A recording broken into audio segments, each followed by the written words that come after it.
राधे राधे प्यारे भक्तों, इस अनंत और रहस्यमयी संसार में मनुष्य अपना पूरा जीवन सुख, शांति और प्रेम की तलाश में भटकते हुए निकाल देता है। हम सोचते हैं कि धन इकट्ठा कर लेने से, बड़ी गाड़ियां खरीद लेने से या समाज में बहुत बड़ा रुतबा हासिल कर लेने से हमें सच्ची खुशी मिल जाएगी। लेकिन मेरे प्यारे भक्तों, जब जीवन की शाम होती है और इंसान पीछे मुड़कर देखता है तो उसे पता चलता है कि जिस मृग तृष्णा के पीछे वह जीवन भर भागता रहा, वहां केवल खालीपन और दुख के सिवा कुछ नहीं था। सच्चा सुख, वास्तविक आनंद और परम शांति इस भौतिक संसार की किसी वस्तु में नहीं है। वह तो केवल और केवल मेरे सांवरिया, मेरे बांके बिहारी और हमारी करुणामयी श्यामाजू, हमारी राधा रानी के श्री चरणों में है। जिस पर वृषभानु दुलारी श्री राधा रानी की कृपा हो जाती है, उसका जीवन इसी मृत्युलोक में स्वर्ग बन जाता है। लेकिन हम अज्ञानी जीव यह समझ ही नहीं पाते कि हम पर ईश्वर की कृपा हो रही है या नहीं। हम तो कृपा का पैमाना रुपयों और पैसों से नापते हैं। हम सोचते हैं कि अगर व्यापार अच्छा चल रहा है, शरीर निरोगी है, तो भगवान की कृपा है। लेकिन मेरे प्यारे भक्तों, आध्यात्मिक जगत में कृपा के संकेत बिल्कुल अलग होते हैं। आज मैं आपको ऐसे 4 गहरे और अत्यंत गुप्त संकेत बताने जा रहा हूं, जो यदि आपके जीवन में घटित हो रहे हैं तो समझ लीजिए कि आप कोई साधारण मनुष्य नहीं हैं। आप पर साक्षात श्री राधा रानी की विशेष और अहेतुकी कृपा बरस रही है और उन्होंने आपको अपने निज परिकर में शामिल करने के लिए चुन लिया है। पहला और सबसे महत्वपूर्ण संकेत यह है कि जब आप पर श्री राधा रानी की कृपा होती है तो आपका मन इस नश्वर संसार के झूठे आकर्षणों से अपने आप हटने लगता है। इसे ही संतों की भाषा में वैराग्य कहा जाता है। वैराग्य का अर्थ यह नहीं है कि आप अपने घर परिवार को छोड़कर जंगलों में चले जाएं। सच्चे वैराग्य का अर्थ है कि आप संसार में रहते तो हैं, अपनी सारी जिम्मेदारियां पूरी करते हैं, लेकिन आपके भीतर से दुनिया की चकाचौंध और वासनाओं के प्रति जो आसक्ति थी वह पूरी तरह से समाप्त हो जाती है।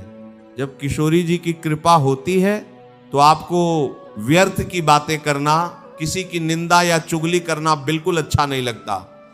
जब 10 लोग बैठकर किसी की बुराई कर रहे होते हैं तो आपका मन वहां घुटने लगता है और आप चुपचाप वहां से उठकर चले जाना चाहते हैं। आपको अपना एकांत प्यारा लगने लगता है।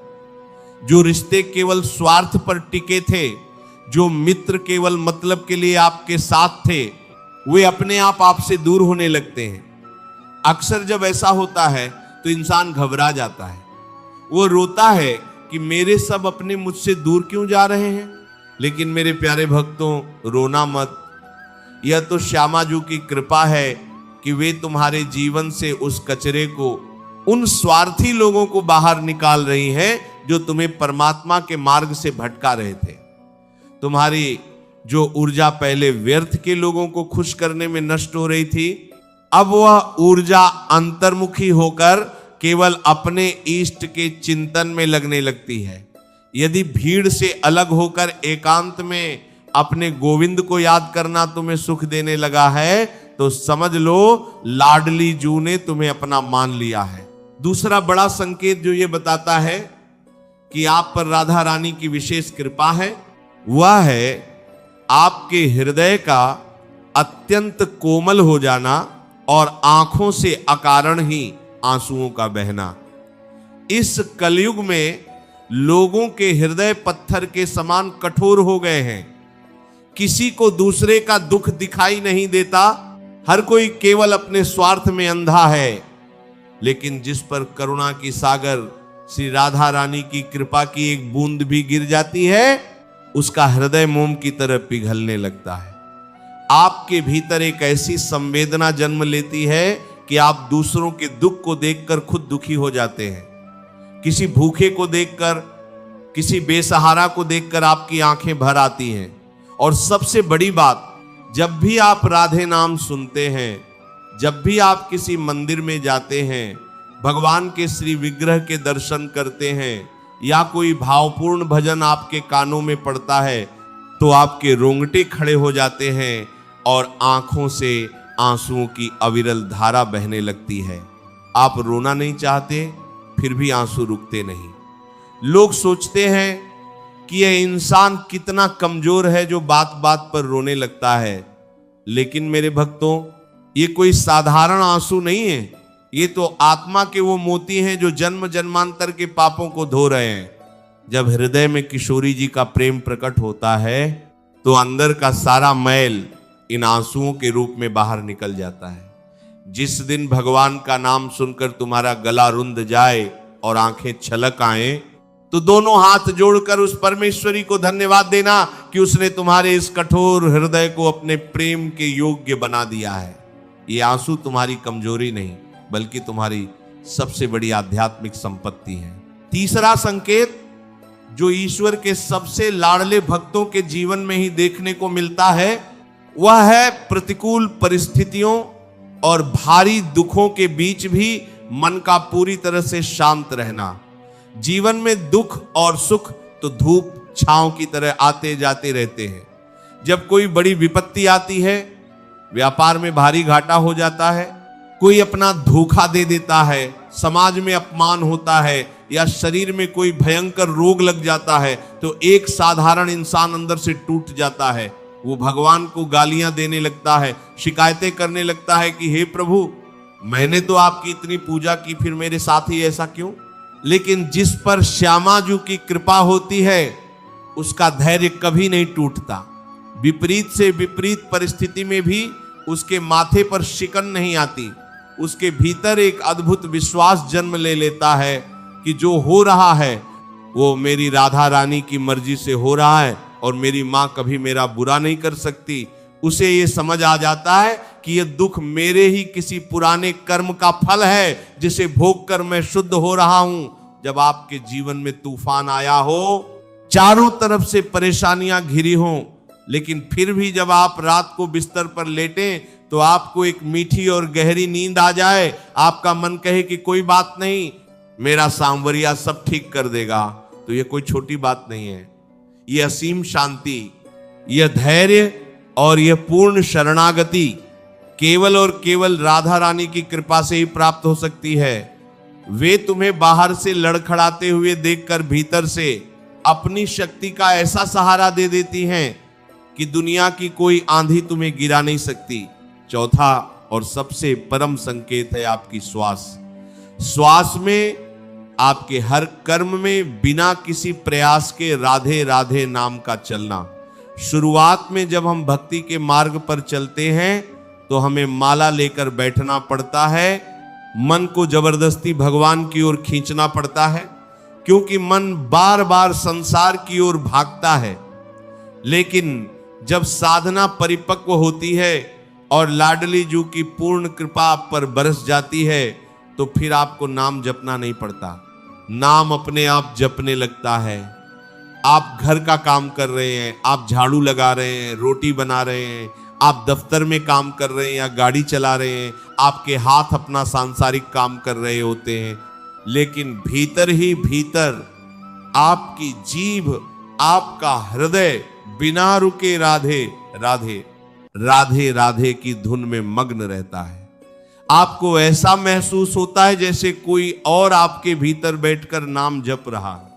यह स्थिति आध्यात्मिक जीवन की बहुत ऊंची अवस्था है, जिसे अजपा जाप कहा जाता है।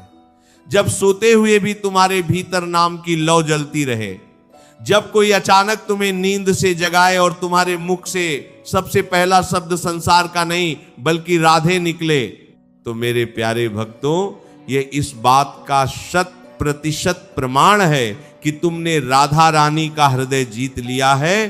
तुम्हारी आत्मा का सीधा तार वृंदावन की उस परम सत्ता से जुड़ चुका है। जरा विचार कीजिए, एक सांसारिक मां का प्रेम कैसा होता है। जब एक छोटा बच्चा कीचड़ में सनकर घर आता है, तो क्या उसकी मां उसे घर से बाहर निकाल देती है?